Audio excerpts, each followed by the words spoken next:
오늘 나눌 말씀은 레위기 16장 6절에서 10절 말씀입니다. 아론은 자기를 위한 죄 헌물로 자기의 수소를 들여서 자기와 자기 집을 위하여 속죄하고 또 그 2마리 염소를 취하여 회중의 성막문에서 주 앞에 그것들을 보일지니라. 또 아론은 그 2마리 염소를 두고 제비를 뽑되 한 제비는 주를 위하여 다른 제비는 속죄 염소를 위하여 할 것이며 아론은 주를 위하여 제비 뽑은 염소를 가져다가 죄 헌물로 드리려니와 제비 뽑아 속죄 염소가 된 염소는 산채로 주 앞에 보였다가 그것으로 속죄하기 위하여 그것을 속죄 염소로 광야에 보낼지니라. 아멘. 저는 오늘 대속죄일에 대제사장이 하나님께 드린 2마리 염소에 대해서 말씀을 나누겠습니다. 오늘 본문에서 대속죄일을 맞은 아론은 이스라엘 백성 전체의 죄 용서를 위해서 2마리 염소를 준비합니다. 이 염소 중 한 마리는 죄 헌물로 드려졌고 다른 한 마리는 광야로 보내집니다. 이렇게 죄 헌물로 드려진 그리고 광야로 보내진 이 2마리 염소는 죄에 대한 2가지 메시지를 우리에게 알려줍니다. 우선 죄 헌물로 드려진 염소는 이스라엘 백성들의 죄를 대신해서 죽게 됩니다. 죄 헌물로 드려지는 속죄 염소는 지난 한 해 동안 모든 이스라엘 백성들이 지은 죄를 다 뒤집어쓰고 죽임을 당합니다.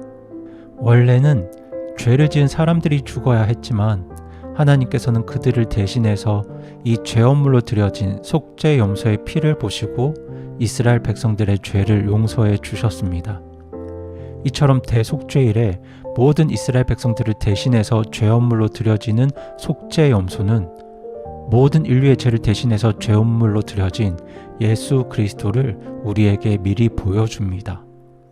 이처럼 이스라엘 백성들의 죄를 대신해 죽은 속죄 염소와 우리의 죄를 대신해서 죄 헌물로 드려진 예수님을 통해서 우리는 하나님의 은혜와 긍휼을 발견합니다.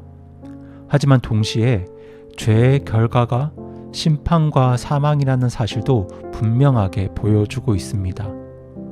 만약 하나님의 긍휼이 없었다면 속죄 염소 대신에 피를 흘리고 죽임을 당해야 하는 것은 염소가 아니라 이스라엘 백성이었습니다. 만약 하나님의 은혜와 긍휼이 없었다면 십자가와 같은 형벌을 받아야 할 분은 예수님이 아니라 바로 우리 자신이었습니다.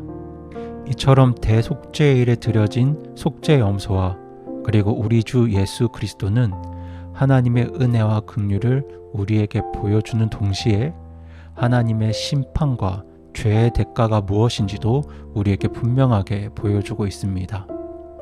때문에 이스라엘 백성들은 매년 대속죄일 때마다 자기 대신에 피를 흘리며 죽어가는 그 속죄 염소를 볼 때 죄가 하나님 앞에 얼마나 무서운 것이고 또 그 죄의 결과가 무엇인지를 생생하게 느끼고 경험했을 것입니다.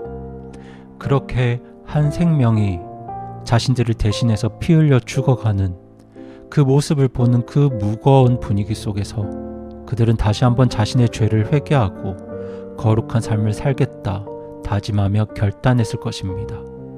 그렇게 이스라엘 백성들은 자기 죄의 용서를 받고 하나님 앞에 다시 정결하게 되었습니다. 그리고 대속죄일의 2마리 염소 중에 다른 한 마리는 광야로 보내집니다. 사실 광야로 보내지는 염소 역시 이스라엘 백성들의 죄를 뒤집어 쓴 염소입니다. 그런데 하나님은 왜 다른 염소 한 마리를 광야로 보내셨을까요? 레위기 16장 22절은 이렇게 말씀합니다. 염소가 그들의 모든 불법을 자기 위에 짊어지고 사람이 거주하지 아니하는 땅에 이르거든 그는 그 염소를 광야에서 놓아줄지니라 라고 말씀하고 있습니다. 염소가 이스라엘 백성들의 모든 불법을 자기 위에 짊어졌다고 말씀합니다. 그리고 하나님은 그 염소를 사람들이 거하지 않는 땅까지 가서 놓아주고 오라고 명령하시죠. 이곳은 염소가 다시 돌아올 수 없을 만큼 먼 곳을 말합니다. 이렇게 이 염소를 먼 곳에 보내는 이유는 그들의 불법을 뒤집어 쓴 염소가 다시는 이스라엘 백성들에게로 돌아오지 않기를 바라서입니다. 그렇다면 하나님은 왜 그 염소를 그렇게 멀리 보내셨고 다시는 마을로 돌아오지 않기를 바라셨을까요? 우리는 여기서 하나님의 마음과 바람을 엿볼 수 있습니다. 하나님께서 그렇게 이 염소를 이스라엘로부터 멀리 보내신 이유는 이스라엘 백성들이 죄로부터 멀어지기를 원하셨기 때문입니다. 그래서 이스라엘 백성들의 모든 불법을 뒤집어 쓴 그 염소를 마을 멀리 보내신 것입니다. 그렇게 하나님은 자기 백성들이 다시는 같은 죄를 범하기를 원치 않으셨습니다. 저는 오늘 본문에 기록된 2마리 염소를 통해서 성도분들께 2가지 메시지를 전해드리길 원합니다. 그 첫 번째는 예수님을 통해 우리에게 주어진 하나님의 은혜와 긍휼을 깨달아야 한다는 것입니다. 대속죄일날 죄업물로 드려진 염소를 통해서 이스라엘 백성들이 하나님의 은혜와 긍휼을 입었던 것처럼 우리의 죄를 대신해서 십자가 위에서 죄헌물로 드려진 예수 그리스도를 통해 우리가 하나님의 은혜와 긍휼을 입었다는 사실을 절대로 잊어서는 안 됩니다. 우리가 죄를 용서받고 하나님의 자녀가 된 것은 우리 공로나 노력으로 인한 것이 아니라 죄 없으신 예수님께서 우리를 대신해서 죄헌물이 되어주셨기 때문입니다. 이것이 우리가 잊지 말아야 할 첫 번째 메시지입니다. 그리고 제가 나누고픈 2번째 메시지는 우리가 죄로부터 멀어지기를 간절히 원하시는 하나님의 마음을 깨달아야 한다는 것입니다.